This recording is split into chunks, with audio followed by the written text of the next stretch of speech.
Bom, vamos dar início à resposta da atividade 2, relacionada à fase e interface do processo de flotação, do módulo de flotação e propriedades da interface na pós-graduação em Engenharia de Minas.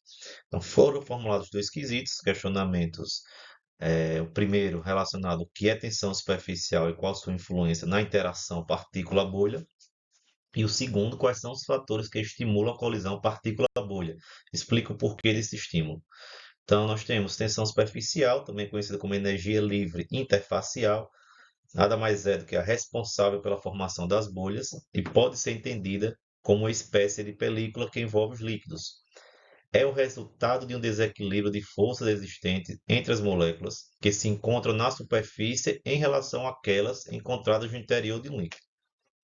Consiste no trabalho necessário para aumentar a área de superfície, ou seja, interface, de uma unidade num processo isotérmico irreversível. Temos um exemplo aí de um diagrama onde é mostrado as forças de atração entre as moléculas na superfície e no interior de um líquido, né? Então, nós temos que as moléculas situadas no interior de um líquido são, em média, sujeitas à força de atração igual em todas as direções, ao passo que as moléculas situadas na superfície, em separação líquido-ar, estão submetidas a forças de atração não balanceadas ou não equilibradas. Ok? Tensão superficial e interação partícula-bolha pode ocorrer de duas formas, interações, né? É, as afinidades das superfícies, elas podem ocorrer de interações hidrofílicas ou hidrofóbicas, né? Hidrofílicas, estamos relacionados à afinidade à água. O líquido se espalha bem na superfície. Quando há interação, o líquido se mantém espalhado. E os ângulos de contato ocorrem pelo menos 50 a 75 graus. Nas hidrofóbicas, é, a adesão é as bolhas de ar. O líquido tende a se manter no formato de gota. O ângulo de contato deve ser preferencialmente superior a 90 graus. Então, temos a situação A e a situação B, demonstrado na figura aí.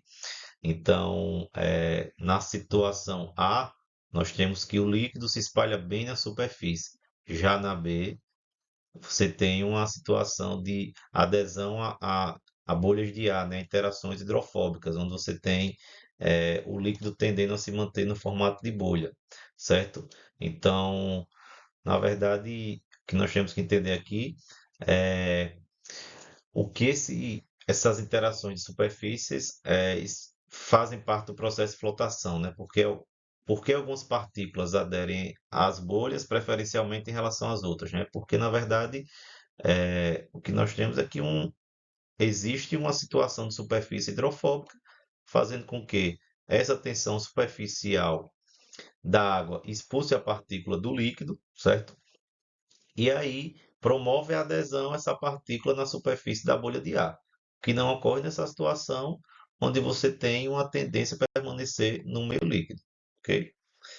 Tensão superficial, interação partícula-bolha, exemplos, né? Aplicação em processos de flotação, em processos de mineral, né? E separação do cobre, né? A extração do cobre. Então a gente tem um mineral pulverizado com óleo, água e detergente. Você tem um aborbulhamento também de ar numa mistura, onde você vai ter a formação de uma espuma composta pelo sulfeto de cobre. E aí esse sulfeto mineral ele é retirado junto com essa espuma e na parte inferior da mistura vai ficar o material com um pouco concentrado de cobre, né, que não tem valor econômico. No caso, a gente chama de ganga. Também tanque de flotação por ar disperso em projetos de purificação de água, flotação por ar disperso utilizado no projeto de despoluição. Exemplo, utilizado em São Paulo, no Ibirapuera e na Aclimação. Então, a gente tem aqui na figura, do lado direito, um tanque de flotação, uma imagem de tanque de flotação de uma estação de tratamento, onde a gente pode ver uma espuma esbranquiçada na parte superior do sistema, né? E a água límpida já, a água já bem, uma característica bem límpida na parte inferior. Esse processo é posterior à flotação aqui, né? Já a fase logo após, na verdade, a flotação. Dando continuidade, quais são os fatores que estimulam a colisão, né? Partícula-bolha. Dois fatores físicos e hidrodinâmicos. Os físicos, tamanho da partícula, tamanho da bolha.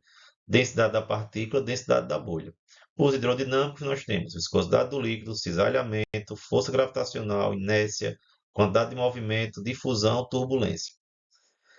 E os fatores que estimulam a colisão partícula-bolha, né? Então, colisão partícula-bolha ela é estimulada por forte agitação do sistema. Um sistema de agitação adequado pode promover o contato entre as bolhas e as partículas, favorecendo as colisões e formação de mais bolhas. Maior diâmetro das partículas, né? Você vai ter uma maior chance de colisão. Maior densidade das partículas. Partículas mais densas tendem a colidir com bolhas com menos facilidade do que partículas menos densas. E menor tamanho das bolhas tem uma facilidade de captura e um aumento na superfície de captura, né? Você vai ter várias bolhas com tamanhos menores, você vai ter um aumento maior na superfície para contato. Ok? Então, resumidamente, está aí as respostas aos dois quesitos formulados com as devidas referências bibliográficas.